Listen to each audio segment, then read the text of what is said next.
Yo, what's going on guys? Welcome back to a brand new division video. What if you guys today is 5 things you have to do before patch 1.6. Now, if you guys didn't know, I do these type of videos pretty much anytime there's a new patch coming out for consoles, and I know that on the PTS a lot of players already know kind of what to do, but if you're playing on PS4 or Xbox One and you haven't got the experience to play, the PTS and stuff like that, these are some of the tips I would recommend 100% you guys do in order to get prepared for patch 1.6.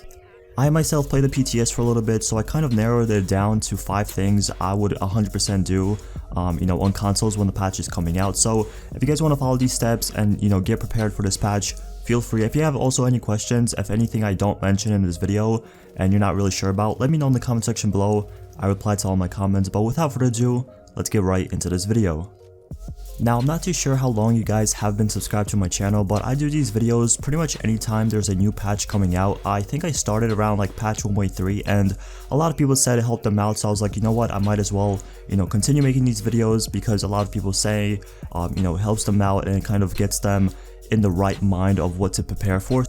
So once again, I'm not forcing you guys to do these exact same steps I'm gonna take, but like I said, if you want to get prepared for patch 1.6, I would 100% do this. So the first thing you want to do is definitely stack up on health and armor mods. If you guys didn't know, armor mods are going to be changed into health mods in patch 1.6 because I guess they didn't find armor as being the main thing a lot of people want to go for, so they are changing that into health, and now health is going to be able to be rolled pretty much on most of the gear pieces. And also, instead of using armor mods on your gear, you are going to be using health mods. Now, I'm 99% positive that the armor mods you have right now are going to be transferred over into health mods, so like I said, definitely stack up on armor mods and health mods in order to get prepared for patch 1.6.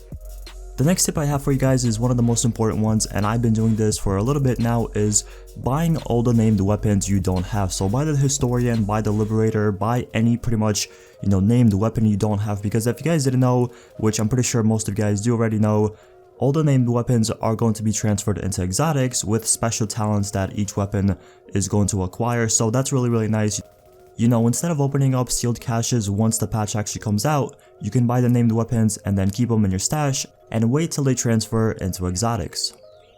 The third tip I have for you guys is one of the new ones that I just kind of thought of, and that is get a really good submachine gun. If you guys didn't know, like yesterday or 2 days ago, the submachine guns actually got buffed. Instead of being a critical hit damage, instead of rolling like 32%, 33% critical hit damage on your submachine guns, now it's actually critical hit chance. So this is really nice. It's making the meta kind of balanced, although assault rifles are still the most important things in the game. The submachine guns can kind of compete now, especially try to find something like the MP5 or a MP7. Those two submachine guns, in my opinion, don't get me wrong, if you get a really good AUG or a PP19 or whatever, obviously save it and see how it is in patch 1.6 for you. But once again, I would recommend saving a MP5 or MP7 and pretty much storing it away in your stash until 1.6 actually drops. The next tip I have for you guys is very simple and it's common sense, but stack up on a lot of crafting materials and Phoenix credits. If you guys didn't know, right now the max is 2,000 Phoenix credits. In patch 1.6 it's actually 5,000, so that's really nice. Also, the crafting materials are going to be really important because in 1.6 you can pretty much reroll items unlimitedly, so there's no really limit on how many times you can reroll this or that. You can pretty much keep rerolling it, although the price is going to be kind of expensive. But like I said, make sure you definitely have a lot of fabric, some division tech, weapon parts, tools, whatever it is. Make sure you have a lot of them because you really never know when you're going to be needing them.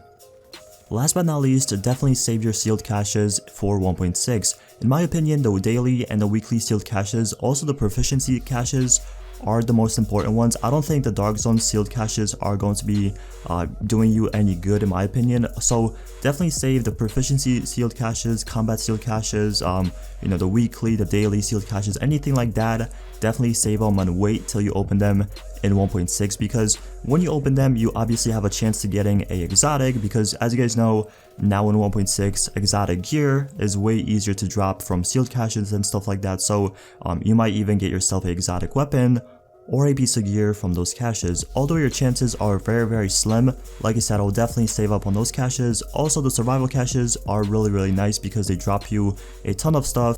But like I said, definitely save your sealed caches for 1.6. But that's pretty much it for the video. Thank you guys so much for watching. If you feel like I missed anything, leave it in the comment section below. Like I said, I'll read all my comments and I reply to most of them. But once again, thank you so much for watching, and I'll see you guys in the next one. Peace.